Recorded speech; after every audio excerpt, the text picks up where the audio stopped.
విదేశాల్లో ఉద్యోగాల పేరిట యువతను ట్రాప్ చేస్తున్న ముఠా బారి నుంచి నిరుద్యోగులను కాపాడారు ఏపీ సిఐడి క్రైమ్ పోలీసులు. విదేశాలున్న కేటగాలు ఇన్స్టాగ్రామ్, ఫేస్బుక్ వంటి సోషల్ మీడియా వేదికగా వీసా పాస్పోర్ట్లు వేసి నిరుద్యోగులను విదేశాలకు పిలిపించి చిత్రహింసలకు గురి చేస్తున్నారని తెలిపారు. తమకు వచ్చిన సమాచారం మేరకు విదేశాలు చిక్కున్న 1546 మంది బాధితులను కాపాడి తీసుకొచ్చామని అంటున్న ఏపీ సిఐడి డీఎస్పీ రవికిరణ్ తో మా అమరావతి ప్రతినిధి పవన్ ఫేస్ టు ఫేస్.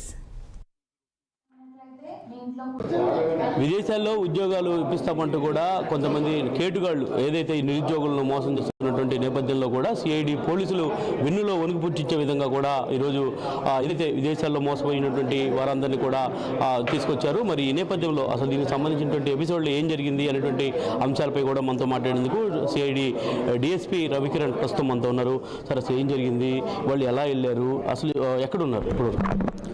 వాళ్ళందరినీ మనం బ్యాక్ తెచ్చామండి. ఇప్పుడు వీళ్ళందరినీ కొంచెం కొందరు we have spoken with them, some are unemployed and some are having jobs also. వాళ్ళకి జాబ్స్ ఒక 10,000-20,000కి జాబ్స్ ఉన్నాయి ఇక్కడ. బట్ స్టిల్ వాళ్ళకి ఫేస్బుక్లో నోటిఫికేషన్ రావడం ఆర్ ఎల్స్ వాట్సాప్లో నోటిఫికేషన్ రావడం, ఎస్పెషల్లీ టెలిగ్రామ్లో మీకు హై పెయిడ్ జాబ్స్ అనేసి నోటిఫికేషన్ రావడం జరిగింది. So and not only that, కొందరు ఏజెంట్స్ కూడా అక్కడ ఉన్న వాళ్ళు ఏజెంట్స్, అరే మేము ఇక్కడికి వెళ్ళాంరా, ఇక్కడ మీకు మంచి జాబ్ రా, హ్యాపీగా మంచి శాలరీ రా అని చెప్పి లూర్ చేయడం జరిగింది. సో ఆ క్రమంలో వీళ్ళు ఆశపడి హ్యాపీగా మంచి శాలరీ వస్తుంది, మంచిగా పేరెంట్స్ని ఇల్లుని అంతా బాగా చూసుకోదని ఆశతో వీళ్ళు ఇక్కడి నుంచి టూరిస్ట్ వీసా అని కానీ అన్ని వెరిఫై ఏమి చేసుకోకుండా, ఆ కంపెనీస్ సరిగా వెరిఫై చేసుకోకుండా వాళ్ళు అక్కడికి వెళ్ళడం జరిగింది. వాళ్ళ as soon as they go in to their compound వాళ్ళందరినీ నిర్బంధించేసి వాళ్ళ పాస్పోర్ట్లు సీజ్ చేసుకొని అండ్ ఫోన్ వెరిఫికేషన్ కోసం అని తీసుకొని వాళ్ళు అక్కడ నిర్బంధించేసి వాళ్ళతో ఇంకా తప్పకుండా ఖచ్చితంగా బాండెడ్ లేబర్ చేయిస్తూ వాళ్ళకి కండిషన్స్ కూడా చాలా ఆల్రెడీ మీరు వినున్నారు. వాళ్ళ దగ్గర నుంచి చాలా బాధాకరమైన కండిషన్స్లో వాళ్ళు ఫేస్ చేసి వాళ్ళ పనిష్మెంట్స్ అనుకొని ఇంకా తప్పక ఏం చేయలేక ఒక స్లేవ్స్ లాగా అయిపోయి వాళ్ళు అక్కడ చేయాల్సి వచ్చింది. యాక్చువల్గా సార్, మనం చూస్తూ ఉంటాం సైబర్ నేరగాళ్ళ నుంచి మోసపోవద్దు అంటూ ప్రకటనలు ఇస్తూ ఉంటాం. మరి యువత కూడా ముఖ్యంగా చదువుకొని ఉంటారు, అయినా కూడా ఎందుకు ఇలాంటి కేటుగాళ్ళ వాళ్ళలో పడతా ఉంది? దీనికి కారణం ఏంటంటే మోస్ట్లీ ఎక్కువ పెయిడ్ శాలరీ అనగానే ఒక చిన్న ఆశ కలుగుతుంది కదండి. సో ఆ ఆశ కలగడం తప్పులేదు. బట్ ఆ ఆశలో మనం వెరిఫై చేసుకోకుండా, ప్రాపర్గా సరిగ్గా వెరిఫికేషన్ చేసుకోకుండా మనం డబ్బులు ఎక్కువ వస్తాయని చెప్పి ఆశగాని పడ్డామంటే మనం మోసపోతాం. సో దయచేసి ప్రజలందరికీ విజ్ఞప్తి, వెరిఫై చేసుకోండి. ఏమైనా ఫారెన్ జాబ్స్ ఇలాంటివి ఏమైనా అంటే క్లియర్ కట్గా వెరిఫై చేసుకోండి. వెదర్ టూరిస్ట్ వీసా మీద ఎవరు అన్ని ఫేక్ కంపెనీస్ ఇస్తాయి తప్ప, coordinated with the embassies are there and governments, foreign international గవర్నమెంట్స్తో కోఆర్డినేట్ అయ్యి మన Indian embassy has worked very good. And అక్కడ ఉన్నది ఐడెంటిఫై చేసుకొని అక్కడ ఫేక్ హబ్స్ ఉన్నాయని ఐడెంటిఫై చేసి వాళ్ళ గవర్నమెంట్ కన్విన్స్ చేసి అక్కడ వాళ్ళ గవర్నమెంట్తో రైడ్ చేయడం జరిగింది. దేశ విదేశాల్లో ఉన్నటువంటి కేటుగాళ్లకు మన ఏపీ కానీ ఇటు తెలంగాణకు సంబంధించినటువంటి ఏజెంట్లకు సంబంధం ఉంటుందా? అంటే వాళ్ళని ఏమైనా గుర్తించారా? ఎస్, గుర్తించాము. ఇప్పటి వరకు సిన్స్ లాస్ట్ ఇయర్ నుంచి గుర్తించడం జరుగుతుంది. ఈ క్రమంలో గుర్తిస్తూ నియర్లీ మేము 15 కేసెస్ రిజిస్టర్ చేసాం. ఆ 15 కేసెస్లో 30 మందిని ఏజెంట్స్ని whoever is in Andhra Pradesh arrest చేయడం జరిగింది. అండ్ కొందరు ఆంధ్రప్రదేశ్లో కాకుండా ఆల్రెడీ ఇంకా అక్కడే సౌత్ ఈస్ట్ ఏషియన్ కంట్రీస్లో ఉన్నారు. వాళ్ళని కూడా మేము ఆల్రెడీ కేసెస్ రిజిస్టర్ చేసాం అండ్ వాళ్ళకి లుకౌట్ సర్కిల్స్ ఇష్యూ చేసాం. As soon as they come in India, land in India, we will arrest them also. Thank you. అయితే సైబర్ నేరగాళ్ళు దాదాపుగా కూడా అంటే ఇటు సోషల్ మీడియా ద్వారా కూడా ఆ ప్రకటనలు చూస్తూ మోసపోతున్నారని చెప్పి కూడా డిఎస్పీ రవికిరణ్ చెప్తారు. ప్రస్తుతం బాధితులు కూడా ప్రస్తుతం మనతో ఉన్నారు. అసలు ఏం జరిగింది, మీరు ఎలా అంటే విదేశాలకు వెళ్ళారు, మిమ్మల్ని అక్కడ ఎలా బ్లాక్ చేశారు? నేను ఏజెంట్ ద్వారా వెళ్ళాను సార్ విదేశాలు. నేను థాయిలాండ్ ఫస్ట్ వెళ్ళాను. అక్కడ నుంచి మన బార్డర్ ఇల్లీగల్ మయన్మార్ కేకే బాక్స్లోకి ఎంట్రీ చేస్తారు సార్. ఏజెంట్ ద్వారా వెళ్ళాను సార్ నేనైతే. వెళ్ళిన తర్వాత ఏం జరిగింది? వెళ్ళిన తర్వాత ఇల్లీగల్గా బార్డర్ క్రాస్ చేసి పాస్పోర్టు, మొబైల్ లాగేసుకుంటారు చైనీస్ వాళ్ళు. ఆర్మీ వాళ్ళు పక్కన గన్స్ పట్టుకొని ఉంటారు.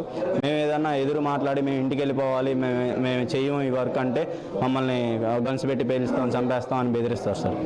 ఎంత శాలరీ ఎక్స్పెక్ట్ చేస్తారు? అంటే శాలరీ ఏమైనా వేసారు? అసలు శాలరీ అయితే ఏమి ఇవ్వలేదు సార్. మీ పర్ఫార్మెన్స్ బాగుంటే ఇస్తాం, మీ మనీ కొట్టించి స్కామ్ చేస్తేనే ఇస్తామంటారు.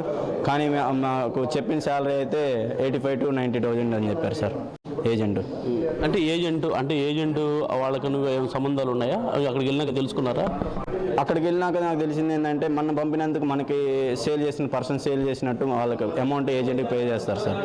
నేను కూడా మా దగ్గర కూడా ఏజెంట్ మనీ తీసుకున్నాడు. యాక్చువల్గా ₹1 అయితే కట్ అవసరం లేదు, వాళ్ళు ఫ్లైట్ టికెట్ వేసి పంపుతారు. ఏజెంట్కి తెలిసే పంపాడు సార్. ఇలాంటి స్కామ్స్, ఇలాంటి ఏజెంట్ని ఎవరిని నమ్మొద్దు అంటారు సార్. ఎలా సిఐడి పోలీసు మిమ్మల్ని ఎలా ఐడెంటిఫై చేశారు, ఎలా తీసుకొచ్చారు? మేము మయన్మార్ ఎంబసీకి సరెండర్ అయితే వాళ్ళు ఇండియన్ ఎంబసీ వాళ్ళు మెయిల్స్ పెట్టి మా పాస్పోర్ట్ అవన్నీ మేము ఢిల్లీ నుండి సేఫ్గా ఇంటికి సేఫ్గా రీచ్ అయ్యేలాగా చేశారు. నీతో పాటు ఇంకా ఎంతమంది ఉన్నారు అక్కడ? అంటే నువ్వు నేను చూస్తూ ఉండగా మోర్ దెన్ 300+ ఉన్నారు మా కంపెనీలో. మళ్ళీ కొంతమంది ఇంకా మన ఇండియన్స్ అయితే 10,000+ ఇంకా మళ్ళీ వర్క్ చేయడానికి వెళ్ళారు సార్ కంబోడియా.